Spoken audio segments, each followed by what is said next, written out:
히브리서 3장 1절에서 11절까지입니다. 하나님의 아들이신 예수님은 영원전부터 하나님과 함께 하신 분입니다. 예수님은 누가 낳은 것이 아니라 스스로 계신 분이고 영원한 하나님의 아들입니다.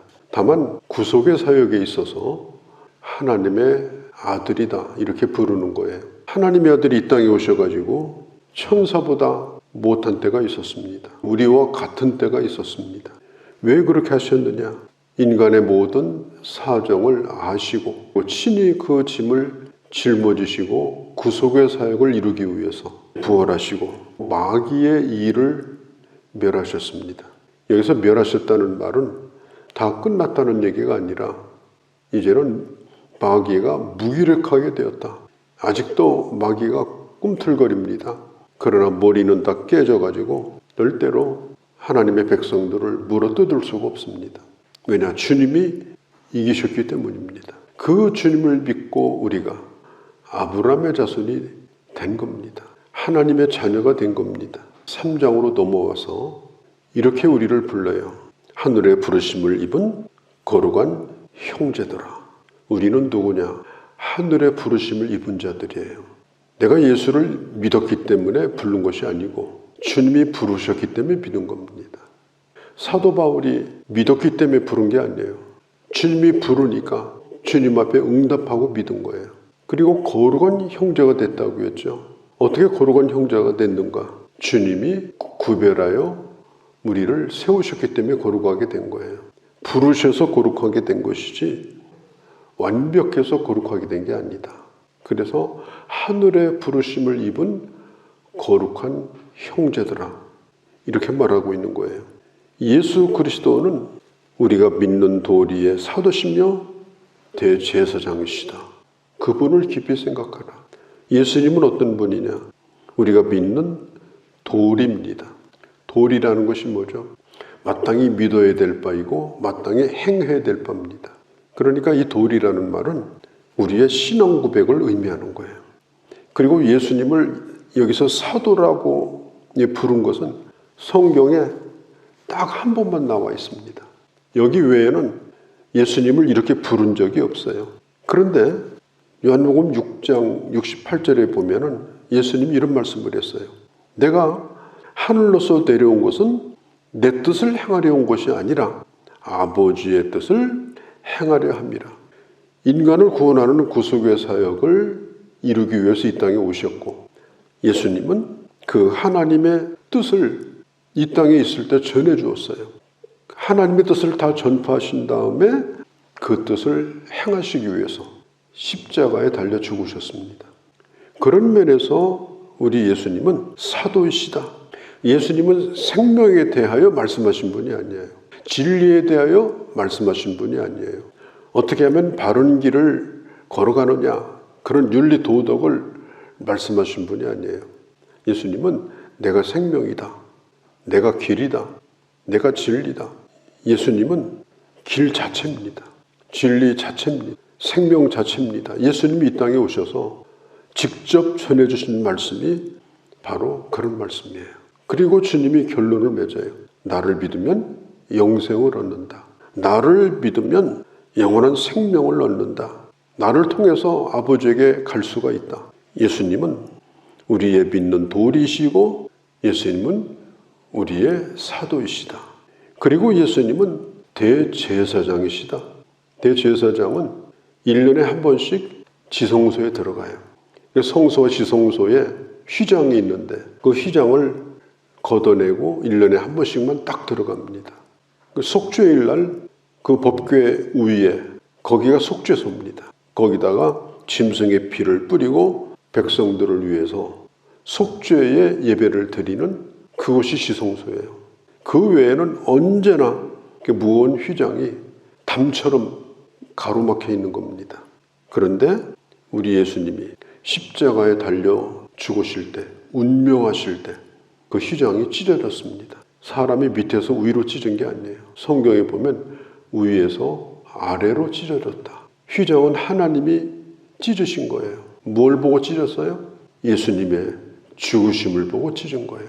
그리고 예수 그리스도를 통해서 이제는 막힌 담이 허물어지고 언제든지 하나님 앞에 나아갈 수 있는 그 생명의 길을, 죄 용서함을 받을 수 있는 길을 열어놓으신 것입니다.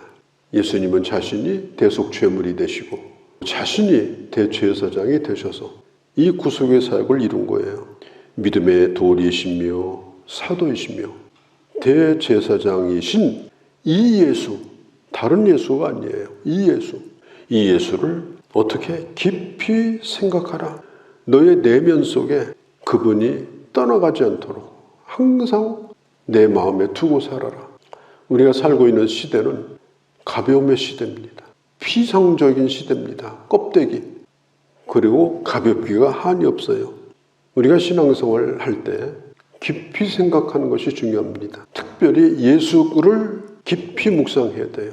그분의 구속의 은혜, 그분이 어떤 분인가, 나와 어떤 상관이 있는가, 그리고 누구든지 만나서 내가 믿는 예수가 누구인가를 아주 분명하게 내가 믿는 바를 말할 수 있는 항상 준비가 되어 있는 자, 그리스도를 늘 담고 사는 그런 사람이 되어야 한다. 예수를 깊이 생각하라.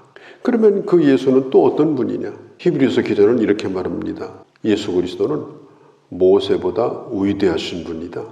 왜 하필이면 이 편지에 모세를 언급했을까요? 유대인들에게는 모세가 흔히 말하는 지존입니다. 지존.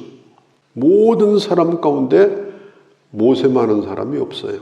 유대인들에게는 모세가 최고예요. 그런데 그 최고 위의 최고가 누구냐? 예수 그리스도다. 이걸 말하는 거예요.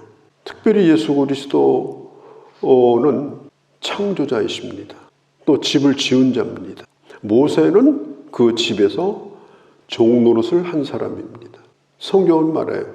집을 지은 자가 크냐? 그 집에서 일꾼으로 일한 사람이 크냐? 그는 하나님의 종에 불과했다. 물론 모세가 한 일은 어마어마하죠. 그 바로의 정권 밑에서 200만이나 되는 사람을 광야로 데리고 나온 사람이에요. 한 명을 설득해가지고 우리가 어디로 데리고 가는 것도 힘들잖아요. 그런데 모세는 그 많은 사람을 애굽에서 떠나도록 한 사람이에요. 홍해를 건넜어요. 40년 동안 모세는 변함없이 충성했어요. 한 번도 모세는 못해 먹겠다 이런 얘기를 한 적이 없어요. 하나님, 내가 저들을 낳은 자입니까? 그런 얘기는 했지만 하나님이 주신 그 사명을 한 번도 의심한 적이 없습니다. 그렇게 모세는 대단한 사람이지만 그것도 주인에게 충성한 거지 모세 자체가 주인이 아니었다. 그가 시내산에서 내려올 때 얼굴에 광채가 났잖아요. 그러나 그것도 몇 시간 못 갔어요. 하나님의 광채, 예수 그리스도의 영광은 모세의 영광과는 비교할 수가 없다. 그걸 2절에서 말하고 있습니다. 그러면서 이렇게 말합니다. 우리가 믿는 예수, 그분이 얼마나 위대한 분인가를 깊이 묵상하고 그리고 깊이 생각하고 살라. 7절을 봅니다. 우리가 소망의 확실한 자랑을 끝까지 잡고 믿으면 우리는 그의 집이다. 이 그의 집이라는 말은 집안 사람이라는 뜻이에요. 우리는 예수 가족입니다. 예수 가족. 누구든지 예수 그리스도를 믿으면 예수님의 가족이 됐어요. 우리는 어디 가든지 예수님의 가문의 사람이에요. 7절에 오늘 너희가 그 음성을 듣거든. 이 오늘이라는 말이 13절에도 나와요. 오늘이라고 일컫는 동안에 오늘이 중요하죠. 오늘 이 순간이 어떤 때보다 중요합니다. 과거는 말할 것도 없고 앞으로 올 어떤 미래보다도 오늘 이 순간이 중요합니다. 우리가 어느 과정을 걸쳐서 여기에 왔든지 오늘 여기만큼 중요한 게 없습니다. 오늘 내가 서 있는 곳이 중요한 거예요. 왜? 이것은 오늘이라고 하는 이 순간에 주어진 시간이고 오늘이라고 하는 이 순간에 주어진 장소이기 때문에 그렇습니다. 이 오늘이라는 말은요, 생명이 있는 동안 그런 뜻이에요. 생명이 있는 동안. 우리는 생명이 있는 동안에 이제 오늘을 살 거예요. 매일마다. 그러면 그 오늘을 어떻게 살아야 되나? 그걸 오늘 성경이 말해요. 이렇게 말합니다. 그의 음성을 듣거든. 우리는 하나님의 말씀을 들을 때 끊임없이 그 말씀을 오늘이라고 하는 날에 들으면서 살아야 돼요. 오늘 가장 중요한 건 뭐냐? 하나님의 말씀을 듣는 것입니다. 이스라엘 백성들은 광야 생활을 했는데 참 광야 생활이요. 날마다 만나를 주시죠. 날마다 물을 주시죠. 또 뜨거운 날씨에 구름이 늘 덮여 있어가지고 시원하죠. 저녁에는 커다란 모닥불을 피워가지고 먼 데 있는 사람도 다 따뜻해요.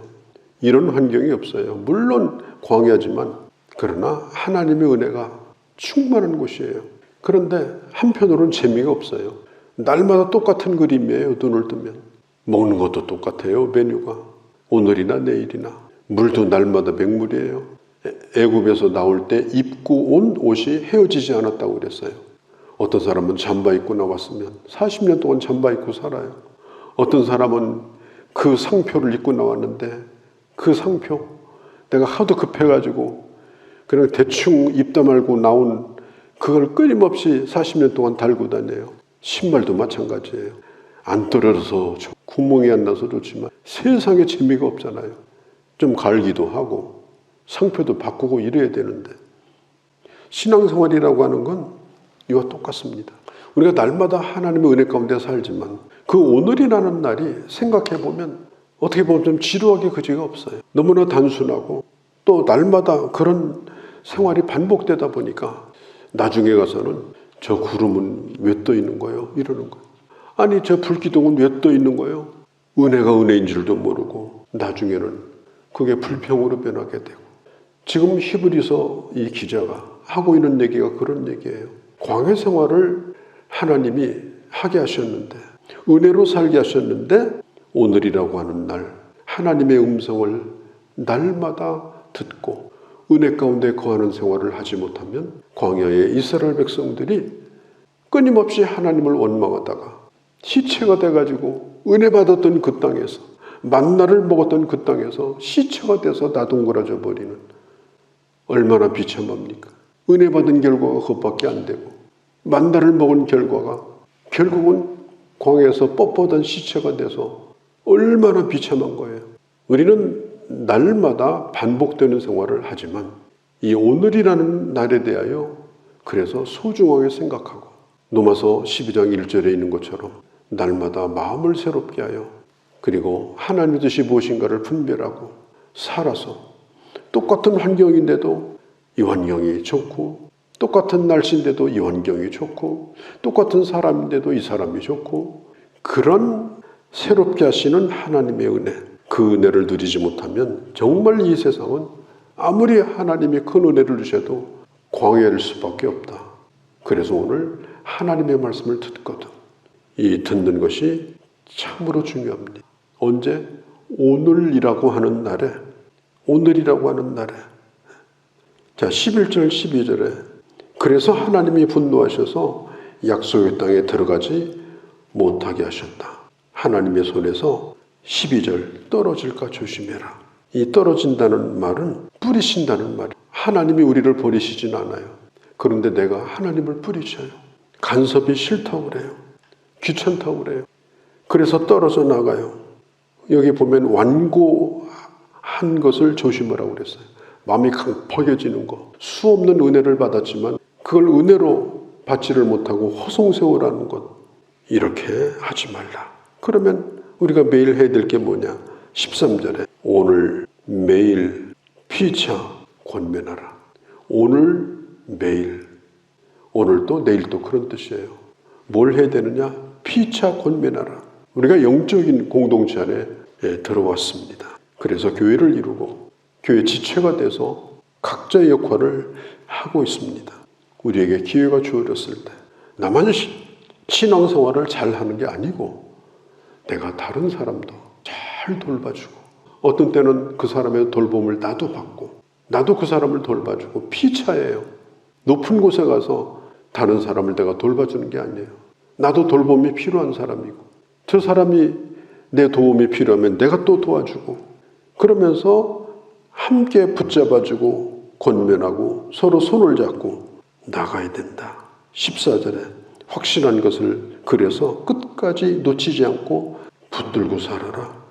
하나님이 주신 은혜, 하나님이 내게 주신 사명, 하나님이 내게 주신 말씀들, 이것을 굳게 붙들고 놓지 말라. 하나님의 음성을 듣고도 거역한 자가 누구냐? 그는 마음이 강팍하여 스스로 뿌리치고 하나님에게서 떨어져 나간 자들이다. 그렇게 되지 않도록 조심해라. 17절에 그런 자들의 종말은 결국 차가운 죽음이 돼가지고 광야에 남겨질 수밖에 없었다. 하나님은 우리가 예수를 믿을 뿐 아니라 하나님의 축복을 누리기를 원합니다. 영적인 그런 신령한 은혜도 누리기를 바라고 또 실제로 젖과 꿀이 흐르는 가나안 땅의 축복을 주시기를 또한 원하십니다. 하나님의 뜻은 우리가 예수를 믿을 뿐 아니라 이런 신령한 안식 가운데, 영적인 가나안 가운데 들어가는 것을 하나님이 원하시는 거예요. 우리가 해야 될 일이 뭐냐? 예수를 잘 믿는 겁니다. 이것만큼 중요한 것은 이 세상에 어떤 것도 없습니다. 예수를 잘 믿는 것, 믿음으로 사는 것, 그 주님을 붙들고 그 주님과 함께 날마다 새로운 은혜 가운데 살아가는 그런 삶.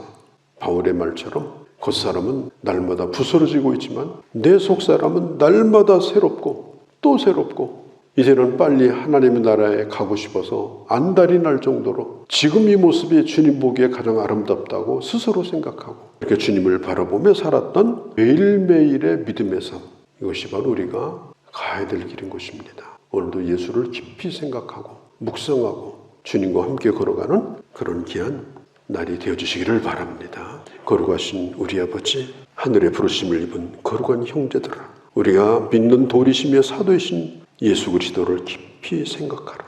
오늘이라고 일컫는 날에 매일 피차 권면하고 누구도 완고한 사람이 되지 말고 그리고 확신한 것을 붙들고 끝까지 믿음으로 주님을 붙들고 살라고 오늘 주께서 말씀하셨나이다. 믿을 뿐 아니라 이 세상에 주님을 드러내며 사는 그런 하나님의 자녀들이 다 되게 하여 주시옵소서. 우리 주 예수님의 이름으로 기도하옵나이다. 아멘.